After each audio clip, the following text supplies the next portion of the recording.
नमस्कार, मैं प्रांशी राठौर और आप देख रहे हैं नेक्स्ट 9 न्यूज। लोकसभा चुनाव को मद्देनजर रखते हुए भारतीय जनता पार्टी ने कमर कसते हुए 195 उम्मीदवारों की लिस्ट जारी कर दी है, जिसमें देखा गया है कि मध्य प्रदेश में लोकसभा सीटों पर किस तरह से उन्होंने कुछ दिग्गज नेताओं को आगे किया, लेकिन कुछ का टिकट काट दिया गया। जानकारी दे दें कि 29 लोकसभा सीटें हैं मध्य प्रदेश में, जिसमें से 24 सीटों पर उम्मीदवार को उतारा गया है। देखा गया है कि तकरीबन 4 सांसदों का यहाँ पर टिकट काट दिया गया, जिनमें रमाकांत भार्गव हैं, वहीं प्रज्ञा ठाकुर है और इनके अलावा यहाँ पर देखा गया है कि केपी यादव भी हैं, जो गुना सीट से सांसद हैं इस समय। लेकिन ऐसे में अब देखा गया है कि उनका टिकट काट दिया गया है और इनके बदले केंद्रीय मंत्री ज्योतिरादित्य सिंधिया को टिकट दे दिया गया है। चर्चाएं तेज थी कि ज्योतिरादित्य सिंधिया 2019 में कांग्रेस के टिकट पर चुनाव लड़ते हुए नजर आए और वह हार का सामना करते हुए नजर आए थे केपी यादव से। लेकिन यहां पर यह कहा जा रहा था कि ज्योतिरादित्य सिंधिया को गुना, शिवपुरी या फिर ग्वालियर से टिकट मिल सकता है, लेकिन अब यह फाइनल हो चुका है कि ज्योतिरादित्य सिंधिया गुना से ही चुनाव लड़ेंगे। ऐसे में सवाल ये उठते हैं कि केपी यादव का आखिरकार क्या होगा? क्या 4 लोकसभा सीटें जो वहां पर बची हुई हैं उनसे उन्हें उतारा जाएगा या कांग्रेस की तरफ अब उनका रुख होगा? क्योंकि अब यहां पर जवाब दिया गया है पूर्व मुख्यमंत्री और कांग्रेस के दिग्गज नेता दिग्विजय सिंह की तरफ से। सुनिए जरा क्या कुछ कहते हैं दिग्विजय सिंह। मध्य प्रदेश में तकरीबन 24 सीटों पर नामों का ऐलान किया। क्या कहना है कांग्रेस की क्या स्थिति रहने वाली है? कब तक उन्होंने अपना काम किया, हम अपना काम करेंगे। सर कब तक होगा? जल्दी हो जाएगा। सर गुना से ज्योतिरादित्य सिंधिया चुनाव लड़ रहे हैं, क्या आपने भी कहा था कि जनता का ही? हमारी सहानुभूति केपी यादव के साथ है, जिसका टिकट कटा है।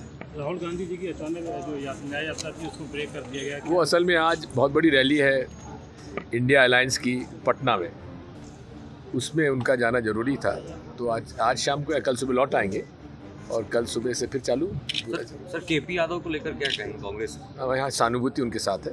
अभी वो पार्टी में बीजेपी कह रही है वो मैं नहीं जानता। अगर केपी यादव एक बार फिर से कांग्रेस में ये मैं नहीं। गुना से ज्योतिरादित्य सिंधिया चुनाव लड़ रहे हैं, क्या आपने भी कहा था कि जनता का ही? हमारी सहानुभूति केपी यादव के साथ है, जिसका टिकट कटा है। दिग्विजय सिंह ने ये बात साफ कह दी है यहाँ पर जब उनसे पूछा गया क्या कांग्रेस में केपी यादव की वापसी देखने को मिलेगी। ऐसे में यहाँ पर सवाल ये उठते हैं क्या वाकई में कांग्रेस अब केपी यादव को यहाँ पर ऑफर दे सकती है या नहीं। सवाल यहाँ पर लेना चाहेंगे हमारे सहयोगी अमन जी से कि आखिरकार इस राजनीतिक मामले पर उनका क्या कुछ कहना रहेगा। क्या वाकई में केपी यादव अब कांग्रेस की टिकट पर चुनाव लड़ते हुए देखे जाएंगे या फिर नहीं? क्या वाकई में अब यहाँ पर केपी यादव आने वाले समय में कांग्रेस की तरफ रुख कर लेंगे या फिर नहीं? क्योंकि ज्योतिरादित्य सिंधिया को उन्होंने बीजेपी की तरफ से चुनौती दी थी 2019 में, लेकिन क्या अब कांग्रेस में जाकर वह चुनाव लड़ते हुए नजर आएंगे? अमन जी, आपका इस पर क्या कुछ कहना रहेगा? दिग्विजय सिंह का बयान और दूसरी ही तरफ केपी यादव कभी कांग्रेस में कभी बीजेपी में। जी देखिए, बिल्कुल अगर मध्य प्रदेश की राजनीति नहीं बल्कि मैं कहूँगा कि इस समय देश की राजनीति में पूरी तरह उबाल है, क्योंकि बीजेपी लगातार जो उनके सिटिंग एमपी हैं उनके टिकट काट रही है और ऐसे में दिल्ली में लगातार चर्चा इस बात को लेकर हुई। उत्तर प्रदेश में भी ऐसा देखा गया। वहीं मध्य प्रदेश की आप बात करें, क्योंकि गुना सीट से 2019 में जिस तरह से केपी यादव ने सिंधिया को हराया, बहुत बड़े मार्जिन से हराया। आप देखें उनको वोट लगभग 6,14,000 मिलते हैं केपी यादव को, सिंधिया को 4,88,000 वोट मिलते हैं, लगभग 1 लाख या 1.25 लाख के आसपास वोटों से हराया। वहीं अगर केपी यादव के परसेंटेज की बात करें तो 53% वोट उनको मिलते हैं, वहीं सिंधिया को महज 41% वोट मिलते हैं। तो क्या ये आंकड़ा जरूरी नहीं था केपी यादव को वहाँ से उतारा जाता? तो ऐसे में अब सवाल उठ रहे हैं कि क्या बीजेपी वाकई जो अपने नेताओं को जो उनके लिए काम कर रहे दिन उनको दरकिनार करना चाहती है बड़े नामों के लिए? ऐसे में सवाल ये भी उठ रहा है कि क्या केपी यादव अब यहाँ पर बड़ी बगावत कर सकते हैं? केपी यादव क्या वापस कांग्रेस में जा सकते हैं? और कहा जाता रहा है कि सिंधिया के बहुत करीबी माने जाते थे, लेकिन जिस तरह से सिंधिया ने कह सकते हैं कि बीजेपी का दामन थामा, उसके बाद से लगातार वो असंतुष्ट थे।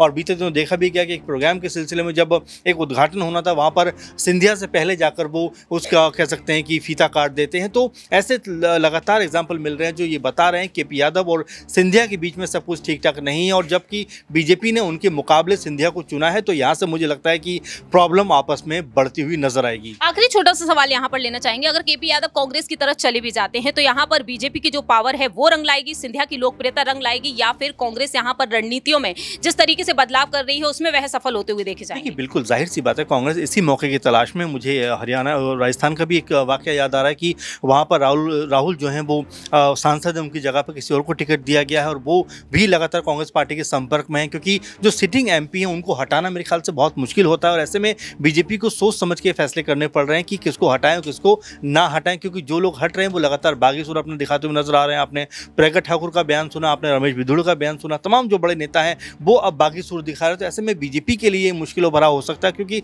जिन सिटिंग एमपीज का टिकट काटा गया है वो आने वाले दिनों में बड़ी बगावत कर सकते हैं और साथ में पार्टी के खिलाफ उतरकर भी काम करते हुए नजर आ सकते हैं। वाकई में अब यही देखना होगा आने वाले समय में आखिरकार केपी यादव कितना बड़ा बदलाव करते हुए देखे जा सकते हैं, क्योंकि अब यहां पर ज्योतिरादित्य सिंधिया जिस तरीके से यहां पर अपनी लोकप्रियता को बढ़ाते हुए नजर आ रहे हैं, ग्वालियर हो चाहे गुना हो चाहे शिवपुरी हो, और ऐसे में यहां पर ज्योतिरादित्य सिंधिया की बढ़ती हुई लोकप्रियता ने यहां पर जिस तरीके से सवाल उठाना शुरू कर दिया कि कहीं ना कहीं सिंधिया आने वाले समय में लोकसभा चुनाव लड़ते हुए देखे जा सकते हैं। अब देखते हैं कि केपी यादव सिंधिया को चुनौती देते हैं कांग्रेस में जाकर या फिर नहीं। कांग्रेस में क्योंकि सिंधिया के कई समर्थक भी शामिल हो गए, लेकिन अब आने वाले समय में केपी यादव का क्या कुछ फैसला होगा और बीजेपी आलाकमान उन्हें अब चुनाव लड़ाने के लिए 4 सीटों पर आगे करेगी या नहीं। फिलहाल इस खास रिपोर्ट में इतना ही। बाकी की तमाम अपडेट्स के लिए देखते रहिए नेक्स्ट 9 न्यूज।